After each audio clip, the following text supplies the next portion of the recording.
Cakar-cakaran di Amerika semakin mengganas dan inilah masa kita menyalip di tikungan. Namun sekali lagi saya harus mengelus dada. Untung dada sendiri, bukan dadanya orang lain. Dalam arena kompetisi otomotif, maka menyusul lawan paling tepat adalah di tikungan atau ketika keadaan ubah cuaca turun gerimis. Misalnya, di kesempatan yang lalu kita sudah ingatkan, gerimis mengundang. Tapi mungkin yang nyetir memang gak pandai atau bagaimana ya, saya kurang tahu. Tapi Indonesia buktinya menuju krisis ekonomi saat ini. Padahal ilmunya sudah diberikan dan kendaraannya sudah disiapkan. Tetapi namanya gak berani, ya gak berani. Namanya gak punya keterampilan, ya gak punya keterampilan. Ya gak bakal diambil langkah tersebut. Apa buktinya cakar-cakaran di dalam negeri Amerika yang berkali-kali kita kabari untuk diambil peluang tersebut? Partai Demokrat di belakangnya adalah globalis cabal yang menggunakan kekuatan uang untuk mempidanakan lingkar satu Trump. Yang terakhir ini adalah Steve Bannon. Bannon adalah mantan chief strategisnya Trump. Sebelum Paul Manafort, ketua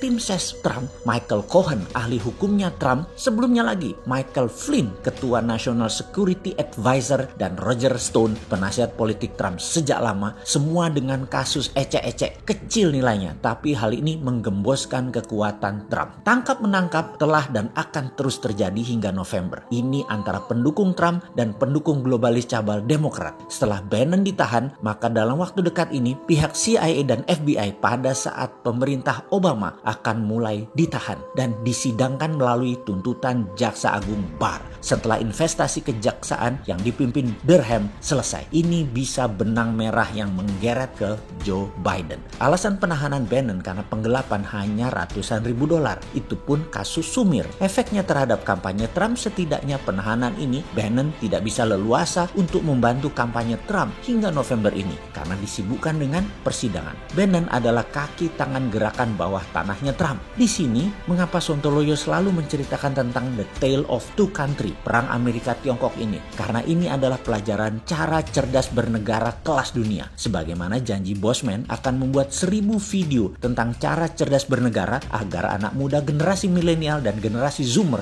Anda semua bisa belajar. Kita semua setuju ke depan kita tidak pakai old system yang doesn't work dan old mind yang membuat dunia berantakan seperti sekarang. Juga pejabat dan politikus tua nasional saat ini serta masa lalu tidak akan jalan cara berpikir mereka di dalam menangani dunia di masa depan. Saya pun tidak. Yang terbaik kalian yang saat ini pemuda yang usianya di bawah 40 tahun. Belajarlah 3 tahun ini kalian berdaulat dalam bernegara nantinya. Kembali ke pelajaran cara bernegara kelas dunia. Kita lihat Amerika sekarang. Nanti balik ke Tiongkok yang ambil Hong Kong. Kita lihat bagaimana stable genius Trump akan lakukan pembalasan dengan penangkapan bad actor globalis cabal dalam waktu dekat ini hingga November mendatang. Dan ada yang lebih seru lagi sahabat, bagaimana Trump menangani Iran dan Venezuela dengan maksud menghancurkan aliansi mereka dengan Tiongkok. Awalnya diatur perdamaian UAE, Uni Emirat Arab, dengan Israel dan kontrol Amerika terhadap Saudi Arabia. Dan kemungkinan besar dalam waktu dekat Saudi Arabia akan menandatangani perjanjian damai dengan Israel. Maka masalah minyak Timur Tengah hanya Iran yang harus dikontrol untuk menjaga petrodolar. Di Amerika Latin hanya Venezuela yang belum dikontrol. Nakalnya penjual minyak ke Tiongkok membuat dihukumnya Venezuela beberapa tahun yang lalu oleh Amerika. Mata uang Venezuela dibanting dengan hyperinflasi yang membuat penurunan nilai mata uang lebih dari 1000%. Sekarang tinggal mainan politik dalam negeri Venezuela yang selalu dibuat goyang, gonjang-ganjing agar tidak berdaulat. Untuk menjadi penyeimbang di sisi produksi, Trump sudah mengeluarkan executive order untuk melakukan pengeboran di Alaska. Penyimbangan ini untuk menimbulkan deterrent factor terhadap negara penghasil minyak bumi yang membandel. Kalau macam-macam harga bakal dihancurkan dengan membuka keran Alaska. Bersama informasi di atas sahabat muda, pasti sudah mulai terbayang bagaimana Anda nanti bermanuver dengan langkah catur internasional dan domestik negara yang Anda pimpin.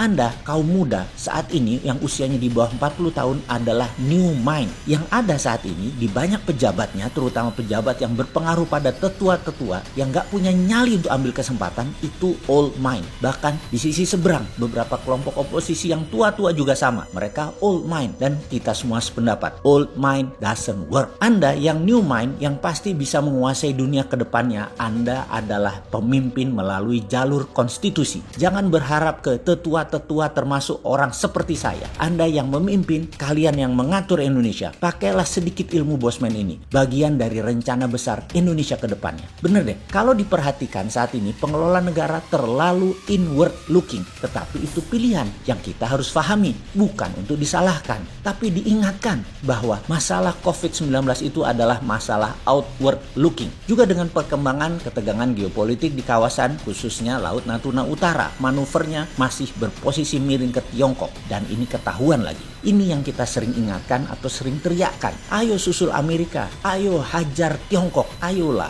bikin Indonesia berdaulat. Pakai infrastruktur keuangan dalam negeri, jangan pakai hutang atau pinjaman atau investasi asing. Caranya, oke, kita berikan lagi cara-cara sebagai salah satu solutif. Kita tanya kepada pejabat negara ini, kamu perlu berapa cuannya wahai bos pejabat untuk membangun Indonesia? Iya, yang kalian sedang cari hutangan itu, yang lagi hitung-hitungan ke depan untuk menyelamatkan COVID perlu dana berapa? Apapun itu, monggo dijumlahkan. Iya bener, uang yang kalian mau pinjam di asing-asing itu loh. Ya berapa? Katakan perlu 2000 triliun. Ya cetak aja uangnya, lalu masukkan ke rekening dinaran, di mana uang tadi langsung masuk ke sistem keuangan nasional. Kan ada underlayingnya tuh, emas. Dan keluarkan lagi dana tersebut khusus untuk pembiayaan apapun yang pemerintah butuhkan. Rupiah tadi ada underlying emasnya. Lalu ada lagi jaminan underlying yang kedua, yaitu proyek UKM dan proyek produktif lainnya. Selesai kan? Takut inflasi? Inflasi itu selisih atau mismatch antara uang beredar dengan produksi. Kalau pakai blockchain, setiap cetak uang digunakan untuk produksi pasti tidak ada mismatchnya. Kecuali duitnya buat foya-foya, belanja-belanja barang konsumtif. Dan dengan blockchain gak bakal bisa dikorup karena rantai arusnya uang pasti kebaca kemana aja uang itu berjalan. Lalu pastinya kalau uang tadi diberikan ke UKM produktif gak bakal inflasi. Wes, sesederhana itu toh, kok masih ngeyel sih kalian gak percaya?